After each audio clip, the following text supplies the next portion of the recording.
Let's say you've set up a recurring AI task to check your priorities every week and see if you are tracking against what you want to achieve. And it works great for 2 weeks. But then your priorities shift. A client goes quiet, pricing shifts. The AI tool has no idea that this has changed. And it's still flagging deals that mattered 3 weeks ago. This is what happens with a lot of scheduled task features in these AI tools, including Claude Cowork's scheduled tasks. It's a genuinely useful feature, but it has a pretty bad blind spot by default. So in this video, I'm going to show you how you can always have live context available for your scheduled tasks. And this works the same whether you work in finance, sales, marketing, or whatever you're doing right now. I've started seeing lots and lots of videos and requests about how do I create an agent on Claude. I think the problem with people asking how do I create an agent is that there are many ways and levels of creating agents with these AI tools. And a lot of these tutorials jump straight into the Claude Code, really complicated way of setting up an agent. But in reality, there are many different layers to getting to that point. And in my opinion, Claude Cowork is the best place to start if you're a non-technical professional. And one of the simplest features you can implement right now for a somewhat agentic workflow is scheduled tasks. And scheduled tasks are great, but they have a blind spot by default. The memory settings can be a bit clunky. So in this video, I'm going to show you how you set up a scheduled task and the hack that I use to make sure it always has the right context for my scheduled tasks. So by the end of this video, you should be able to create your first automation for whatever you're working on that updates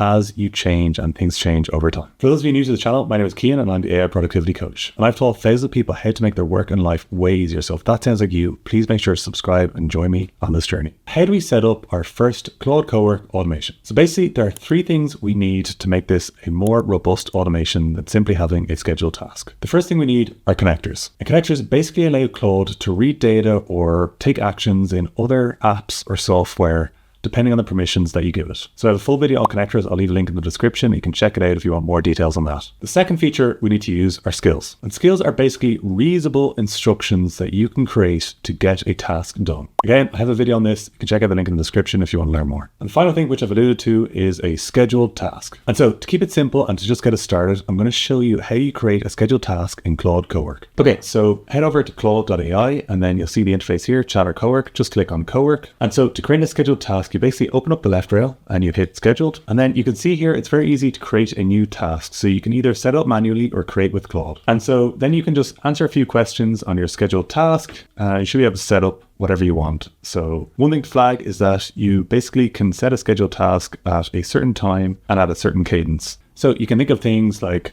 share my weekly priorities every Monday at 8 a.m, a Friday at 5 p.m, share a summary of everything that I've done this week, or it could be simply every morning, pull all the latest news related to my industry and tell me what I should be aware of. So this is an automation insofar as you don't need to go in and prompt it every time. It will run for you at a certain time, every week, day, whatever you want it to be. What's great now with Claude Cowork is that as of July 2026, you can now run a lot of Cowork in the cloud. So you don't necessarily need to have it running on your desktop. You can actually run a lot of these tasks on the website, so you don't have to be restricted to one device. You can also create a scheduled task the manual way, give it a name, give it the instructions. You can contain it to a specific project. You can have it automatically approve everything or skip approvals. You can choose whatever model makes most sense here, and you can choose a frequency. So maybe it's manual when you actually run it yourself. That doesn't really lead to an automation, or else you choose the cadence. So it could be weekdays, weekly, whatever you might need. So that's great if you have a very simple task that you want to run on a frequent basis. But here's a blind spot that comes with Claude Cowork. Every scheduled run runs in its own session. And this is the part that's worth flagging clearly. Claude's regular chat memory, the feature that remembers your preferences across most of your normal conversations, does not currently reach Cowork at all. There's a real gap in the product right now. It might be updated in the future, but for now it's not available. And so if your task basically needs to pull from context or how your business or work is evolving,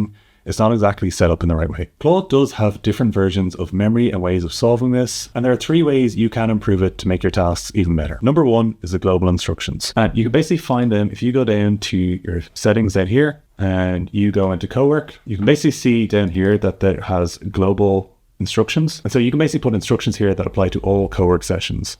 So you can use this for preferences, conventions, or context that Claude should always know. Problem is that if you want to update it, you have to manually go in here and update it after every conversation or every change in your business, so it's not ideal. The second fix is project memory. And project memory basically solves for continuity inside a specific project. So it can carry some context between tasks that in that project. It is good, but it's contained to the project itself. So if you want to solve for something Claude-wide or business-wide or your whole work-wide or life-wide, it doesn't really work, as projects are intended to be for specific projects within what you're working on. So it'll be separate from all the other projects and all your other work that you're working on. The third one, and this is the solve that I've worked for, is a living document. And this is like a living document that you can constantly update as you go. And so if you have a connector that connects to the Google Doc, you can basically update it whenever something updates as you're working on it and prompt it just to make sure that the living context document is as fresh as you need. Why does this work? So the great thing about a live context document is that it is not restricted to one tool. If you update it from a Claude chat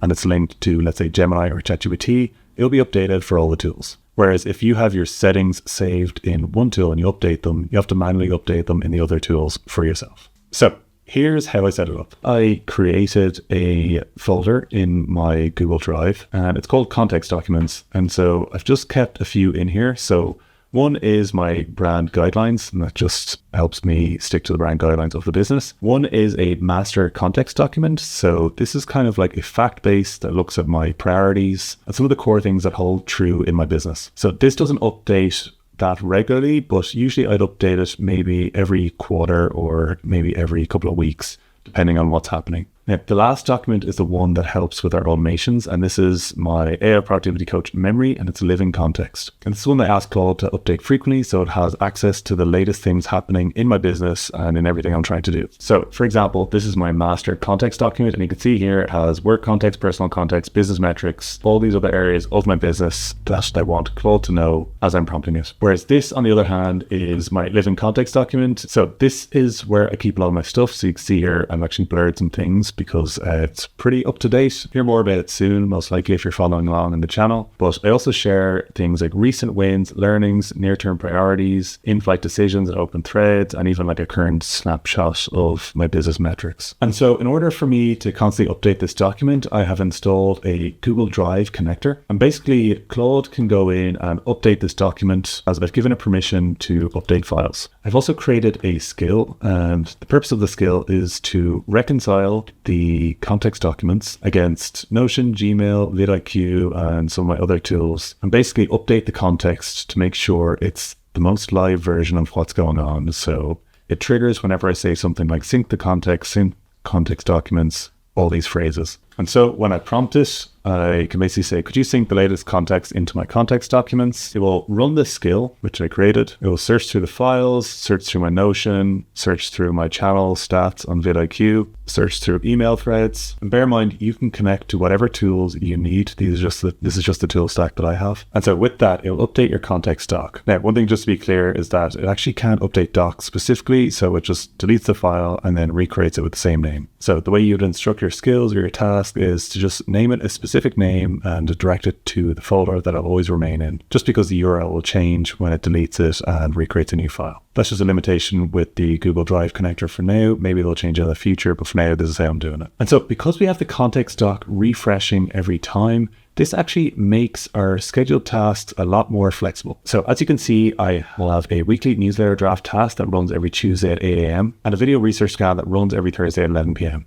Now, the other thing that I've enabled is this: every Monday at 8 a.m. I want the AI Productivity Coach weekly context refresh. So that's basically running the example that I just shared there, where it will refresh the context documents to have the latest information. So when this gets updated on Monday, it will have all the latest context. So then my newsletter draft is automated to create it based on all the latest information and what I'm talking about and what I want to talk about in my newsletter. And then the video research scan also takes into account some of the stuff I'm working on and what would be most relevant for my audience. And so taking my AI Productivity Coach video research scan as an example, I'll ask it to look at my Google Drive, look at the master context and living context. Once it does that, I've also have the video research scan skill, which are the instructions. So it will research it in the way that I want and make sure it adds it to my Notion database. It'll research in the way I want it, and it will basically check the video ideas in my long form content pipeline in my Notion database. And the skill is set to run every Thursday at 11 p.m. So this helps me prepare the content over the weekend. So that's pretty much it. We have the task running on a defined schedule. We have it pulling from our updated context documents, and we have the skill that instructs it what to do. Without me having to do anything, this will run by itself in the way that I want it with all the latest context. This is a really simple way to create an automation for your workflow. It may not be at that full agentic level that everyone is selling and the future of agents and all that kind of stuff, but it's important to know all these steps as you get to that level. And so I think this is the easiest way to get started with agents.